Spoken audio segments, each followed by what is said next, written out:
Përshëndetje të dashur miq dhe mirë se erdhët në kuzhinën time. Për sot do të gatuajmë pite ose byreqe të mbushura me djath.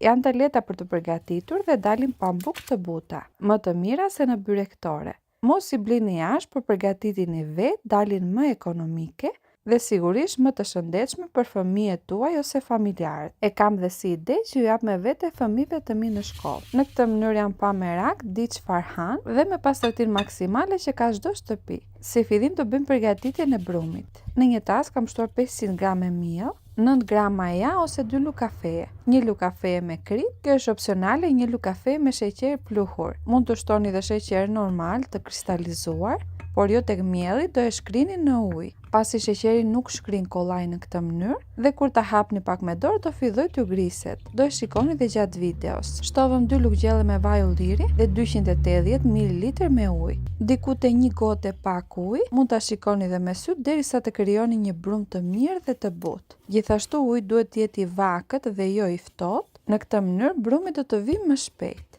Dhe sa po ta kemi krijuar brumin, do e kalojmë pak te banaku i punës, do e ngjeshim 1 me 2 minuta, sepse dihet në tas nuk ngjeshet mirë, dhe do fillojmë ta ndajmë në 9 me 10 pjesë të barabarta, diku te 70 me 80 gram. Siç ju thash, unë i kam peshuar, por ju mund t'i bëni dhe me sy. Do i mbështjellni në këtë mënyrë, në toptha pak të gjatë ose të rrumbullakat sipas dëshirës. I vendosim në një tepsi dhe këtu do të përziejmë 100 ml gjalp dhe 100 ml vaj. Unë kam përdorur vaj ulliri që të jenë sa më të shëndetshme. Do i hedhim sipër duke i lagur mirë me vaj. Do i kthejmë dhe nga ana tjetër në këtë mënyrë duke i shtypur pak, që vaj të vijë nga do. Dhe këtu i kemi gati, mbulojmë me nailon foli ose një qese. Do i lëmë në temperaturë dhome për 20 minuta. Siç do e vini re, janë fryrë, është dhe pak vap, ndikon dhe kjo.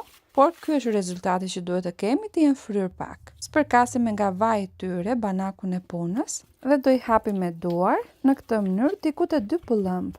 Mos u ngatroni, nuk është brum që hapen petet për byrek ose pet çarçaf, por përgatitet me maja dhe mund ta hapni deri 20 me 22 cm. Dhe nëse ju griset ndo pak, mos keni hiç merak. Ne do i bëjmë një hapje të tillë e cila nuk të mundon as pak. Për disa sekonda e kemi hapur, derisa të hedhim mbushjen brenda. Unë kam thërmuar me duar pak djath të bardhë dhe kam hedhur pak djath kaçkavall. Nëse dëshironi, mund t'i bëni dhe me gjizë. Palosjen do e bëni në këtë mënyrë siç e kam bërë në video. Janë shumë të lehta dhe praktike që nuk ju mundojnë as pak. Do t'ju tregoj 2 mënyrat e palosjes. Kjo është mënyra e parë. Ju mund të zgjidhni çfarë të doni ose t'i bëni të dyja siç e kam bërë dhe unë. Më pas do e presim në mes me një thik në këtë mënyrë dhe do e shtypim nga ana ku kemi mbushjen. Dhe a pjesë do ngelet sipër, nuk do e ktheni përmbys, që djathrat të qëndrojnë brenda. Ja pra ku e kemi gati. Në këtë mënyrë shtypim dhe të dytën. Këtu të dashur miq, është dhe mënyra e dytë, e cila në fakt është e preferuara imja. I bëjmë palosje të tillë në këtë mënyrë. Mund të zgjidhni cilën juve të doni, nuk kanë as pak vështirësi. E bëjmë prerjen në këtë mënyrë dhe i kemi gati. Dhe kështu do vazhdoni me radhë derisa të përfundoni të gjitha. Do i radhisim në tepsi duke lënë pak hapësirë me 2 styre, sepse gjatë pjekjes do fryhen që mos të ngjiten. Sipër mbulojmë me një pecet ose një qesk dhe do i lëmë të vinë të fryhen në vend të ngrohtë për 30 minuta. Pas 30 minutash, do i lyejmë sipër me një të verdhë veze dhe një lugë gjysmë gjelle me qumësht. Në këtë mënyrë do dalin më të buta nga lart, gjithashtu marrin një ngjyrë të bukur të artë. Dhe tani do vazhdoj me pjekjen.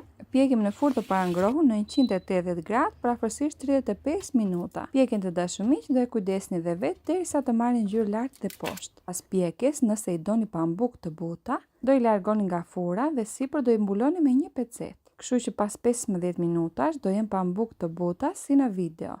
Dalin shumë të mira dhe teje të shijshme. Mbushjen mund ta bëni me diçka tjetër sipas dëshirës.